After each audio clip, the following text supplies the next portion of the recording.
இரண்டாம் அதிகாரம்.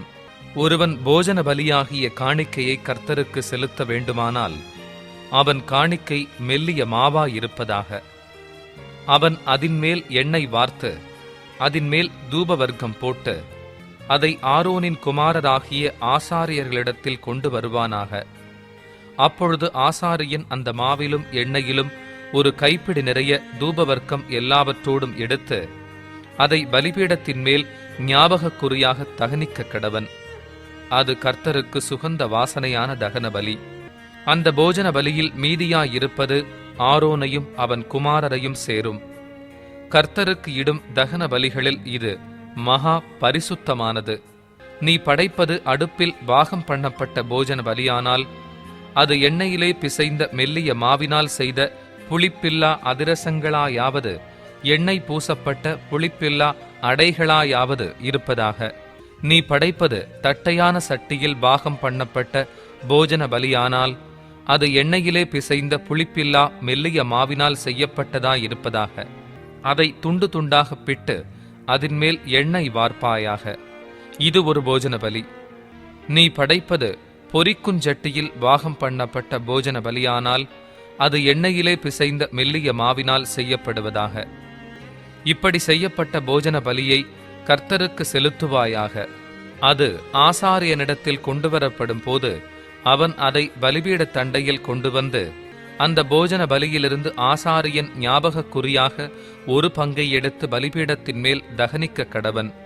இது கர்த்தருக்கு சுகந்த வாசனையான தகன பலி. இந்த போஜன பலியில் மீதியானது ஆரோனையும் அவன் குமாரரையும் சேரும். கர்த்தருக்கு இடும் தகனங்களில் இது மகா பரிசுத்தமானது. நீங்கள் கர்த்தருக்கு செலுத்தும் எந்த போஜன பலியும் புளித்த மாவினால் செய்யப்படாதிருப்பதாக. புளித்த மாவுள்ளதொன்றையும் தேனுள்ளதொன்றையும் கர்த்தருக்கு தகன பலியாக தகனிக்க வேண்டாம். முதற் கனிகளை காணிக்கையாக கொண்டு வந்து அவைகளை கர்த்தருக்கு செலுத்தலாம். ஆனாலும் பலிபீடத்தின் மேல் அவைகள் சுகந்த வாசனையாக தகனிக்கப்படலாகாது. நீ படைக்கிற எந்த போஜன பலியும் உப்பினால் சாரமாக்கப்படுவதாக. உன் தேவனுடைய உடன்படிக்கையின் உப்பை உன் போஜன பலியிலே குறைய விடாமல் நீ படைப்பது எல்லாவற்றோடும் உப்பையும் படைப்பாயாக.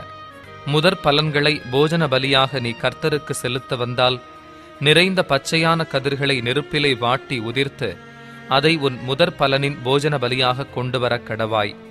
அதின்மேல் எண்ணெய் வார்த்து அதின்மேல் தூப வர்க்கத்தை போடுவாயாக.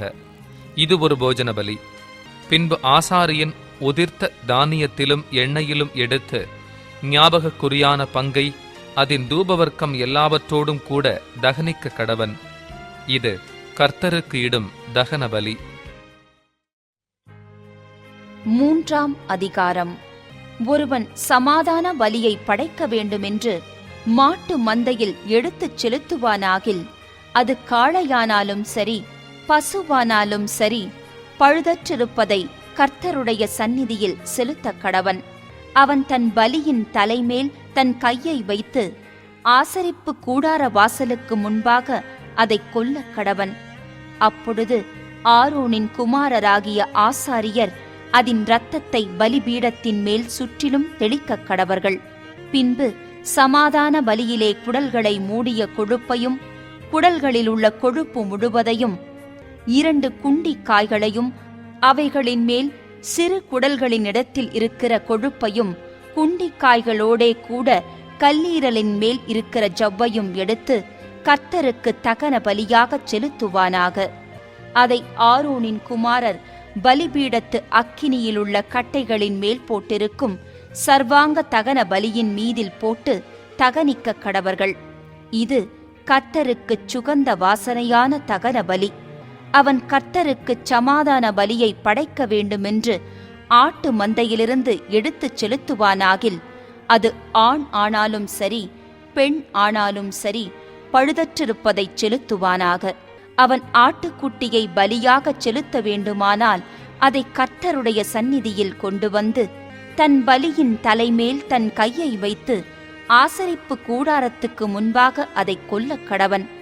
அப்பொழுது ஆரோனின் குமாரர் அதன் இரத்தத்தை பலிபீடத்தின் மேல் சுற்றிலும் தெளிக்க கடவர்கள். பின்பு அவன் சமாதான பலியிலே அதன் கொழுப்பையும் நடுவெலும்பிலிருந்து எடுத்த முழு வாலையும் குடல்களை மூடிய கொழுப்பையும் அவைகளின் மேல் இருக்கிற கொழுப்பு முழுவதையும், 2 குண்டிக் காய்களையும் அவைகளின் மேல் சிறு குடல்களினிடத்தில் இருக்கிற கொழுப்பையும், குண்டிக் காய்களோடே கூட கல்லீரலின் மேல் இருக்கிற ஜவ்வையும் எடுத்து கர்த்தருக்கு தகன பலியாகச் செலுத்தக் கடவன். அதை ஆசாரியன் பலிபீடத்தின் மேல் தகனிக்கக் கடவன். இது கர்த்தருக்கு இடும் தகன ஆகாரம். அவன் செலுத்துவது வெள்ளாடாயிருக்குமானால் அவன் அதை கர்த்தருடைய சந்நிதியில் கொண்டு வந்து அதின் தலைமேல் தன் கையை வைத்து ஆசரிப்பு கூடாரத்துக்கு முன்பாக அதை கொல்லக் கடவன். அப்பொழுது ஆரோனின் குமாரர் அதின் இரத்தத்தை பலிபீடத்தின் மேல் சுற்றிலும் தெளிக்கக் கடவர்கள். அவன் அதிலே குடல்களை மூடிய கொழுப்பையும் அவைகள் மேலிருக்கிற கொழுப்பு முழுவதையும், 2 குண்டிக் காய்களையும் அவைகளின் மேல் சிறு குடல்களினிடத்தில் இருக்கிற கொழுப்பையும், குண்டிக் காய்களோடே கூட கல்லீரலின் மேல் இருக்கிற ஜவ்வையும் எடுத்து கர்த்தருக்கு தகன பலியாகச் செலுத்தக் கடவன். ஆசாரியன் பலிபீடத்தின் மேல் அவைகளை தகனிக்கக் கடவன். இது சுகந்த வாசனையான தகன ஆகாரம். கொழுப்பு முழுவதும் கர்த்தருடையது. கொழுப்பையாவது இரத்தத்தையாவது நீங்கள் புசிக்கலாகாது. இது உங்கள் வாசஸ்தலங்கள் எங்கும் உங்கள் தலைமுறைதோறும் நித்திய கட்டளையாயிருக்கும் என்று சொல் என்றார். 4ஆம் அதிகாரம். பின்னும் கர்த்தர் மோசேயை நோக்கி, நீ இஸ்ரவேல் புத்திரரிடத்தில் சொல்ல வேண்டியது என்னவென்றால், ஒருவன் கர்த்தருடைய கட்டளைகளில் யாதொன்றை அறியாமையினால் மீறி செய்யத்தகாததை செய்து பாவத்துக்கு உட்பட்டால் அறிய வேண்டியதாவது, அபிஷேகம் பெற்ற ஆசாரியன் ஜனங்கள் குற்றத்திற்கு உட்படத்தக்கதாக பாவம் செய்தால், தான் செய்த பாவத்து நிமித்தம் பழுதற்ற ஒரு இளங்காளையை பாவ நிவாரண பலியாக கர்த்தருடைய சந்நிதியில் கொண்டு வரக் கடவன். அவன் அந்த காளையை ஆசரிப்பு கூடார வாசலிலே கர்த்தருடைய சந்நிதியில் கொண்டு வந்து அதன் தலைமேல் தன் கையை வைத்து கர்த்தருடைய சந்நிதியில் அதை கொல்லக் கடவன். அப்பொழுது அபிஷேகம் பெற்ற ஆசாரியன் அந்த காளையின் இரத்தத்தில் கொஞ்சம் எடுத்து அதை ஆசரிப்பு கூடாரத்தில் கொண்டு வந்து தன் விரலை இரத்தத்தில் தோய்த்து பரிசுத்த ஸ்தலத்தின் திரைக்கு எதிரே கர்த்தருடைய சந்நிதியில் 7 தரம் தெளிக்கக் கடவன். பின்பு ஆசாரியன் அந்த இரத்தத்தில் கொஞ்சம் எடுத்து ஆசரிப்பு கூடாரத்திலே கர்த்தருடைய சந்நிதியில் இருக்கும் சுகந்த தூப பீடத்து கொம்புகளின் மேல் பூசி காளையினுடைய மற்ற இரத்தம் முழுவதையும் ஆசரிப்பு கூடார வாசலுக்கு முன்பாக இருக்கிற தகன பலிபீடத்தின் அடியிலே ஊற்றிவிட்டு, பாவ நிவாரண பலியான காளையின் எல்லா கொழுப்புமாகிய குடல்களை மூடிய கொழுப்பையும் அவைகள் மேல் இருக்கிற கொழுப்பு முழுவதையும் 2 குண்டிக் காய்களையும் அவைகள் மேல் சிறு குடல்களினிடத்தில் இருக்கிற கொழுப்பையும் குண்டிக் காய்களோடே கூட கல்லீரலின் மேல் இருக்கிற ஜவ்வையும் சமாதான பலியின் காலையிலிருந்து எடுக்கிறது போல அதிலிருந்து எடுத்து அவைகளை தகன பலிபீடத்தின் மேல் தகனிக்க கடவன். காளையின் தோலையும் அதன் மாம்சம் முழுவதையும் அதன் தலையையும் தொடைகளையும் அதன் குடல்களையும் அதன் சாணியையும் காளை முழுவதையும் பாளையத்துக்கு புறம்பே சாம்பல் கொட்டுகிற சுத்தமான இடத்திலே கொண்டு போய் கட்டைகளின் மேல் போட்டு அக்கினியாலே சுட்டரிக்க கடவன். சாம்பல் கொட்டியிருக்கிற இடத்திலே அதை சுட்டரிக்க கடவன்.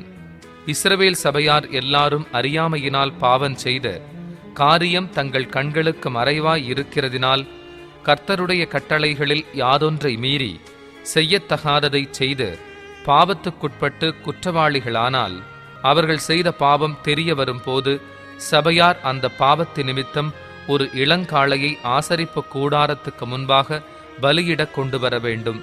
சபையின் மூப்பர் கர்த்தருடைய சந்நிதியில் தங்கள் கைகளை அதன் தலைமேல் வைக்க கடவர்கள். பின்பு கர்த்தருடைய சந்நிதியில் அந்த காளையை கொல்ல வேண்டும்.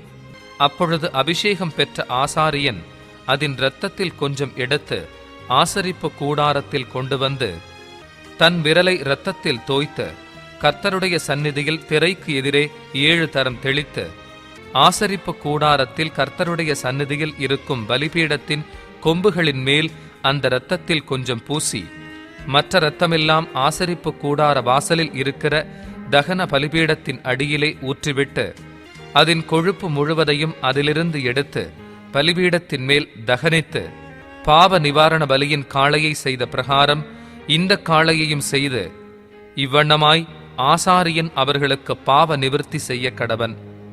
அப்பொழுது அது அவர்களுக்கு மன்னிக்கப்படும். பின்பு காளையை பாளையத்துக்கு புறம்பே கொண்டு போய் முந்தின காளையை சுட்டெரித்தது போல சுட்டெரிக்க கடவன். இது சபைக்காக செய்யப்படும் பாவ நிவாரண பலி.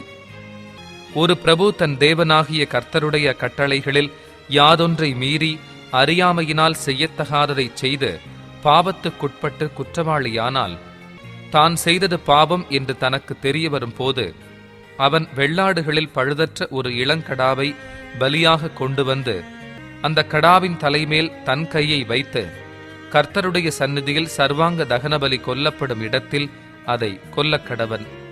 இது பாவ நிவாரண பலி.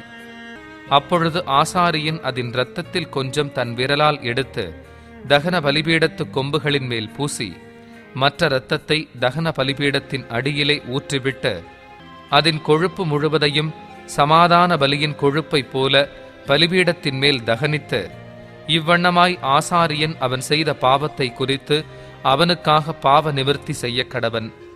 அப்பொழுது அது அவனுக்கு மன்னிக்கப்படும். சாதாரண ஜனங்களில் ஒருவன் அறியாமையினால் கர்த்தரின் கட்டளைகளில் யாதொன்றை மீறி செய்யத்தகாததைச் செய்து பாவத்துக்குட்பட்டு குற்றவாளியானால், தான் செய்தது பாவம் என்று தனக்கு தெரிய வரும் போது அவன் தான் செய்த பாவத்தின் நிமித்தம் வெள்ளாடுகளில் பழுதற்ற ஒரு பெண் குட்டியை பலியாக கொண்டு வந்து பாவ நிவாரண பலியின் தலைமேல் தன் கையை வைத்து சர்வாங்க தகன பலியிடும் இடத்தில் அந்த பாவ நிவாரண பலியை கொல்லக்கடவன். அப்பொழுது ஆசாரியன் அதன் இரத்தத்தில் கொஞ்சம் தன் விரலால் எடுத்து தகன பலிபீடத்து கொம்புகளின் மேல் பூசி மற்ற இரத்தமெல்லாம் பலிபீடத்தின் அடியிலே ஊற்றிவிட்டு சமாதான பலியிலிருந்து கொழுப்பை எடுப்பது போல அதன் கொழுப்பு முழுவதையும் எடுத்து ஆசாரியன் பலிபீடத்தின் மேல் கர்த்தருக்கு சுகந்த வாசனையாக தகனித்து இவ்வண்ணமாய் அவனுக்கு பாவ நிவிர்த்தி செய்ய கடவன். அப்பொழுது அது அவனுக்கு மன்னிக்கப்படும். அவன் பாவ நிவாரண பலியாக ஒரு ஆட்டுக்குட்டியை கொண்டு வருவானாகில் பழுதற்ற பெண் குட்டியை கொண்டு வந்து அந்த பாவ நிவாரண பலியின் தலைமேல் தன் கையை வைத்து சர்வாங்க தகன பலி கொல்லப்படும் இடத்தில் அதை பாவ நிவாரண பலியாக கொல்லக்கடவன். அப்பொழுது ஆசாரியன் அந்த பாவ நிவாரண பலியின் இரத்தத்தில் கொஞ்சம் தன் விரலால் எடுத்து தகன பலிபீடத்து கொம்புகளின் மேல் பூசி மற்ற இரத்தமெல்லாம் பலிபீடத்தின் அடியிலே ஊற்றிவிட்டு சமாதான பலியான ஆட்டுக்குட்டியின் கொழுப்பை எடுக்கிறது போல அதன் கொழுப்பு முழுவதையும் எடுத்து கர்த்தருக்கு இடப்படும் தகன பலிகளைப் போல பலிபீடத்தின் மேல் ஆசாரியன் தகனிக்க வேண்டும். இவ்வண்ணமாய் அவன் செய்த பாவத்துக்கு ஆசாரியன் பாவ நிவிர்த்தி செய்ய கடவன். அப்பொழுது அது அவனுக்கு மன்னிக்கப்படும். 5ஆம் அதிகாரம். சாட்சியாகிய ஒருவன் இடப்பட்ட ஆணையை கேட்டிருந்தும் தான் கண்டதையும் அறிந்ததையும் தெரிவியாதிருந்து பாவம் செய்தால் அவன் தன் அக்கிரமத்தைச் சுமப்பான். அசுத்தமான காட்டு மிருகத்தின் உடலையாவது அசுத்தமான நாட்டு மிருகத்தின் உடலையாவது அசுத்தமான ஊரும் பிராணிகளின் உடலையாவது இவ்வித அசுத்தமான யாதொரு வஸ்துவையாவது ஒருவன் அறியாமல் தொட்டால் அவன் தீட்டும் குற்றமும் உள்ளவனாவான். அல்லது எந்த அசுத்தத்தினாலாகிலும் தீட்டுப்பட்ட ஒரு மனிதனை ஒருவன் அறியாமல் தொட்டு பின்பு அதை அறிந்து கொண்டால் அவன் குற்றமுள்ளவனாவான். மனிதர் பதறி ஆணையிடும் எந்த காரியத்திலானாலும் ஒருவன் தீமை செய்கிறதற்காவது நன்மை செய்கிறதற்காவது தன் மனம் அறியாமல் தன் உதடுகளினால் பதறி ஆணையிட்டு பின்பு அவன் அதை அறிந்து கொண்டால் அதை குறித்து குற்றமுள்ளவனாவான். இப்படிப்பட்டவைகள் ஒன்றில் ஒருவன் குற்றமுள்ளவனாகும் போது அவன் தான் செய்தது பாவம் என்று அறிக்கையிட்டு தான் செய்த பாவத்துக்கு பாவ நிவாரண பலியாக ஆடுகளிலாவது வெள்ளாடுகளிலாவது ஒரு பெண்குட்டியை குற்ற நிவாரண பலியாக கர்த்தருடைய சந்நிதியில் கொண்டு வர வேண்டும். அதனாலே ஆசாரியன் அவன் செய்த பாவத்தை குறித்து அவனுக்காக பாவ நிவிர்த்தி செய்ய கடவன். ஆட்டுக்குட்டியை கொண்டு வர அவனுக்கு சக்தி இல்லாதிருந்தால் அவன் செய்த குற்றத்தின் நிமித்தம் 2 காட்டு புறாக்களையாவது 2 புறா குஞ்சுகளையாவது ஒன்றை பாவ நிவாரண பலியாகவும் மற்றொன்றை சர்வாங்க தகன பலியாகவும் கர்த்தருடைய சந்நிதியில் கொண்டு வர கடவன். அவைகளை ஆசாரியனிடத்தில் கொண்டு வருவானாக. அவன் பாவ நிவாரண பலிக்கானதை முன்னே செலுத்தி அதின் தலையை அதின் கழுத்தினிடத்தில் கிள்ளி அதை இரண்டாக்காமல் வைத்து அதின் இரத்தத்தில் கொஞ்சம் எடுத்து பலிபீடத்தின் பக்கத்தில் தெளித்து மீதியான இரத்தத்தை பலிபீடத்தின் அடியிலே வடிய விடுவானாக. பாவ நிவாரண பலி. மற்றதை நியமத்தின்படியே அவன் தகன பலியாய் செலுத்தக் கடவன். இவ்விதமாக அவன் செய்த பாவத்தை ஆசாரியன் நிவிர்த்தி செய்ய கடவன். அப்பொழுது அது அவனுக்கு மன்னிக்கப்படும். 2 காட்டு புறாக்களையாவது 2 புறா குஞ்சுகளையாவது கொண்டு வர அவனுக்கு சக்தி இல்லாதிருந்தால், பாவம் செய்தவன் பாவ நிவாரணத்துக்காக ஒரு எப்பா அளவான மெல்லிய மாவிலே 10 1 பங்கை தன் காணிக்கையாக கொண்டு வருவானாக. அது பாவ நிவாரண பலியாயிருப்பதினால் அதின்மேல் எண்ணெய் வார்க்காமலும் தூப வர்க்கம் போடாமலும் இருந்து அதை ஆசாரியனிடத்தில் கொண்டு வர வேண்டும். அதிலே ஆசாரியன் ஞாபகக்குறியான பங்காக தன் கைப்பிடி நிறைய எடுத்து கர்த்தருக்கு இடும் தகன பலிகளைப் போல பலிபீடத்தின் மேல் தகனிக்க கடவன். இது பாவ நிவாரண பலி. இவ்விதமாக மேற்சொல்லிய காரியங்கள் ஒன்றில் அவன் செய்த பாவத்துக்காக ஆசாரியன் பாவ நிவிர்த்தி செய்ய கடவன். அப்பொழுது அது அவனுக்கு மன்னிக்கப்படும். மீதியானது போஜன பலியைப் போல ஆசாரியனைச் சேரும் என்றார். பின்னும் கர்த்தர் மோசேயை நோக்கி, ஒருவன் கர்த்தருக்குரிய பரிசுத்தமானவைகளில் குற்றஞ்செய்து அறியாமையினால் பாவத்துக்குட்பட்டால் அவன் தன் குற்றத்தி நிமித்தம் பரிசுத்த ஸ்தலத்துச் சேக்கல் கணக்கின்படியே நீ அவன் மேல் சுமத்தும் அபராதம் எவ்வளவோ அவ்வளவு வெள்ளிச்சேக்கல் பெறும் பழுதற்ற ஒரு ஆட்டுக்கடாவை குற்ற நிவாரண பலியாக கர்த்தருடைய சந்நிதியில் கொண்டு வந்து பரிசுத்தமானதை குறித்து தான் செய்த தப்பிதத்தினால் உண்டான நஷ்டத்தைச் செலுத்தி அதனோடு 5 1 பங்கை அதிகமாக கூட்டி ஆசாரியனுக்கு கொடுப்பானாக. குற்ற நிவாரண பலியாகிய ஆட்டுக்கடாவினாலே அவனுக்காக ஆசாரியன் பாவ நிவிர்த்தி செய்ய கடவன். அப்பொழுது அது அவனுக்கு மன்னிக்கப்படும். ஒருவன் செய்யத்தகாததென்று கர்த்தருடைய கட்டளைகளினால் விலக்கப்பட்ட யாதொன்றைச் செய்து பாவத்துக்குட்பட்டால் அதை அவன் அறியாமையினால் செய்தாலும் அவன் குற்றமுள்ளவனாயிருந்து தன் அக்கிரமத்தைச் சுமப்பான். அதிநிமித்தம் அவன் குற்ற நிவாரண பலியாக உன் மதிப்புக்குச் சரியான பழுதற்ற ஒரு ஆட்டுக்கடாவை ஆசாரியனிடத்தில் கொண்டு வருவானாக. அவன் அறியாமல் செய்த தப்பிதத்தை ஆசாரியன் அவனுக்காக நிவிர்த்தி செய்ய கடவன். அப்பொழுது அது அவனுக்கு மன்னிக்கப்படும். இது குற்ற நிவாரண பலி. அவன் கர்த்தருக்கு விரோதமாய் குற்றஞ்செய்தான் என்பது நிச்சயம் என்றார்.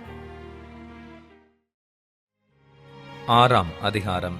பின்னும் கர்த்தர் மோசேயை நோக்கி, ஒருவன் கர்த்தருக்கு விரோதமாக அநியாயம் செய்து தன் வசத்தில் ஒப்புவிக்கப்பட்ட பொருளிலாவது கொடுக்கல் வாங்கலிலாவது தன் அயலானுக்கு மாறாட்டம் பண்ணி அல்லது ஒரு வஸ்துவை பலாத்காரமாய் பறித்து கொண்டு அல்லது தன் அயலானுக்கு இடுக்கண் செய்து அல்லது காணாமற் போனதை கண்டடைந்தும் அதை மறுதலித்து அதை குறித்து பொய்யாணையிட்டு மனிதர் செய்யும் இவை முதலான யாதொரு காரியத்தில் பாவம் செய்தானேயாகில் அவன் செய்த பாவத்தினாலே குற்றவாளியானபடியால் தான் பலாத்காரமாய் பறித்து கொண்டதையும் இடுக்கண் செய்து பெற்றுக்கொண்டதையும் தன் வசத்திலே ஒப்புவிக்கப்பட்டதையும் காணாமற் போயிருந்து தான் கண்டெடுத்ததையும் பொய்யாணையிட்டு சம்பாதித்த பொருளையும் திரும்ப கொடுக்க கடவன். அந்த முதலை கொடுக்கிறதும் அல்லாமல் அதனோடு 5 1 பங்கு அதிகமாகவும் கூட்டி அதை தான் குற்ற நிவாரண பலியை இடும் நாளில் அதற்குரியவனுக்கு கொடுத்துவிட்டு தன் குற்ற நிவாரண பலியாக உன் மதிப்புக்குச் சரியான பழுதற்ற ஆட்டுக்கடாவை கர்த்தருக்கு செலுத்தும்படி அதை ஆசாரியனிடத்தில் குற்ற நிவாரண பலியாக கொண்டு வருவானாக. கர்த்தருடைய சந்நிதியில் அவன் பாவத்தை ஆசாரியன் நிவிர்த்தி செய்ய கடவன். அப்பொழுது அவன் குற்றவாளியாகச் செய்த அப்படிப்பட்ட எந்த காரியமும் அவனுக்கு மன்னிக்கப்படும் என்றார். பின்னும் கர்த்தர் மோசேயை நோக்கி, நீ ஆரோனுக்கும் அவன் குமாரருக்கும் கற்பிக்க வேண்டிய சர்வாங்க தகன பலிக்குரிய பிரமாணம் என்னவென்றால், சர்வாங்க தகன பலியானது முழுவதும் விடியற்கால மட்டும் பலிபீடத்தின் மேல் எரிய வேண்டும். பலிபீடத்தின் மேலுள்ள அக்கினி எரிந்து கொண்டே இருக்க வேண்டும். ஆசாரியன் தன் சணல் நூல் அங்கியை தரித்து தன் சணல் நூல் சல்லடத்தை அறையில் போட்டுக்கொண்டு பலிபீடத்தின் மேல் அக்கினியில் எரிந்த சர்வாங்க தகன பலியின் சாம்பலை எடுத்து பலிபீடத்து பக்கத்தில் கொட்டி, பின்பு தன் வஸ்திரங்களை கழற்றி வேறு வஸ்திரங்களை உடுத்திக் கொண்டு அந்த சாம்பலை பாளையத்துக்கு புறம்பே சுத்தமான ஒரு இடத்திலே கொண்டு போய் கொட்டக் கடவன். பலிபீடத்தின் மேலிருக்கிற அக்கினி அவியாமல் எரிந்து கொண்டிருக்க வேண்டும். ஆசாரியன் காலை தோறும் அதன் மேல் எரியும்படி கட்டைகளை போட்டு அதன் மேல் சர்வாங்க தகன பலியை வரிசையாக வைத்து அதன் மேல் சமாதான பலிகளின் கொழுப்பை போட்டு தகனிக்க கடவன். பலிபீடத்தின் மேல் அக்கினி எப்பொழுதும் எரிந்து கொண்டிருக்க வேண்டும். அது ஒரு பொழுதும் அவிந்து போகலாகாது. போஜன பலியின் பிரமாணம் என்னவென்றால், ஆரோனின் குமாரன் அதை கர்த்தருடைய சந்நிதியில் பலிபீடத்துக்கு முன்னே படைக்க வேண்டும். அவன் போஜன பலியின் மெல்லிய மாவிலும் அதன் எண்ணெயிலும் தன் கைப்பிடி நிறைய எடுத்து போஜன பலியின் மேலுள்ள தூபவர்க்கம் யாவற்றோடும் கூட அதை ஞாபக குறியாக பலிபீடத்தின் மேல் கர்த்தருக்கு சுகந்த வாசனையாக தகனிக்க கடவன். அதில் மீதியானதை ஆரோனும் அவன் குமாரரும் புசிப்பார்களாக. அது புளிப்பில்லா அப்பத்துடன் பரிசுத்த ஸ்தலத்தில் புசிக்கப்பட கடவது. ஆசரிப்பு கூடாரத்தின் பிராகாரத்தில் அதை புசிக்க வேண்டும். அதை புளித்த மாவுள்ளதாக பாகம் பண்ண வேண்டாம். அது எனக்கு இடப்படும் தகனங்களில் நான் அவர்களுக்கு கொடுத்த அவர்களுடைய பங்கு. அது பாவ நிவாரண பலியைப் போலும் குற்ற நிவாரண பலியைப் போலும் மகா பரிசுத்தமானது. ஆரோனின் பிள்ளைகளில் ஆண்மக்கள் யாவரும் அதை புசிப்பார்களாக. கர்த்தருக்கு இடப்படும் தகன பலிகளில் அது உங்கள் தலைமுறை தோறும் நித்திய கட்டளையாய் இருக்க கடவது. அவைகளை தொடுகிறவனெவனும் பரிசுத்தமாயிருப்பான் என்று சொல் என்றார். பின்னும் கர்த்தர் மோசேயை நோக்கி, ஆரோன் அபிஷேகம் பண்ணப்படும் நாளில் அவனும் அவன் குமாரரும் கர்த்தருக்கு செலுத்த வேண்டிய படைப்பு என்னவென்றால், ஒரு எப்பா அளவான மெல்லிய மாவிலே 10 பங்கை காலையில் பாதியும் மாலையில் பாதியும் நித்திய போஜன பலியாக செலுத்த கடவர்கள். அது சட்டியிலே எண்ணெய் விட்டு பாகம் பண்ணப்பட கடவது. பாகம் பண்ணப்பட்ட பின்பு அதை கொண்டு வந்து போஜன பலியாக பாகம் பண்ணப்பட்ட துண்டுகளை கர்த்தருக்கு சுகந்த வாசனையாக படைக்க கடவாய். அவன் குமாரரில் அவனுடைய ஸ்தலத்திலே அபிஷேகம் பண்ணப்படுகிற ஆசாரியனும் அப்படியே செய்ய கடவன். அது முழுவதும் தகனிக்கப்பட வேண்டும். அது கர்த்தர் நியமித்த நித்திய கட்டளை. ஆசாரியனுக்காக இடப்படும் எந்த போஜன பலியும் புசிக்கப்படாமல் முழுவதும் தகனிக்கப்பட வேண்டும் என்றார். பின்னும் கர்த்தர் மோசேயை நோக்கி, நீ ஆரோனோடும் அவன் குமாரரோடும் சொல்ல வேண்டியதாவது, பாவ நிவாரண பலியின் பிரமாணம் என்னவென்றால், சர்வாங்க தகன பலி கொல்லப்படும் இடத்தில் பாவ நிவாரண பலியும் கர்த்தருடைய சந்நிதியில் கொல்லப்பட கடவது. அது மகா பரிசுத்தமானது. பாவ நிவிர்த்தி செய்ய அதை பலியிடுகிற ஆசாரியன் அதை புசிக்க கடவன். ஆசரிப்பு கூடாரத்தின் பிராகாரமாகிய பரிசுத்த ஸ்தலத்திலே அது புசிக்கப்பட வேண்டும். அதன் மாம்சத்தில் படுகிறது எதுவும் பரிசுத்தமாயிருக்கும். அதன் இரத்தத்திலே கொஞ்சம் ஒரு வஸ்திரத்தில் தெரித்ததானால் இரத்தம் தெரித்த வஸ்திரத்தை பரிசுத்த ஸ்தலத்தில் கழுவ வேண்டும். அது சமைக்கப்பட்ட மண்பாண்டம் உடைக்கப்பட வேண்டும். செப்பு பானையில் சமைக்கப்பட்டதானால் அது விளக்கப்பட்டு தண்ணீரில் கழுவப்பட வேண்டும். ஆசாரியரில் ஆண்மக்கள் யாவரும் அதை புசிப்பார்களாக. அது மகா பரிசுத்தமானது. எந்த பாவ நிவாரண பலியின் இரத்தத்தில் கொஞ்சம் பரிசுத்த ஸ்தலத்தில் பாவ நிவர்த்தியின் பொருட்டு ஆசரிப்பு கூடாரத்திற்குள்ளே கொண்டு வரப்பட்டதோ அந்த பலி புசிக்கப்படலாகாது. அது அக்கினியிலே தகனிக்கப்பட வேண்டும்.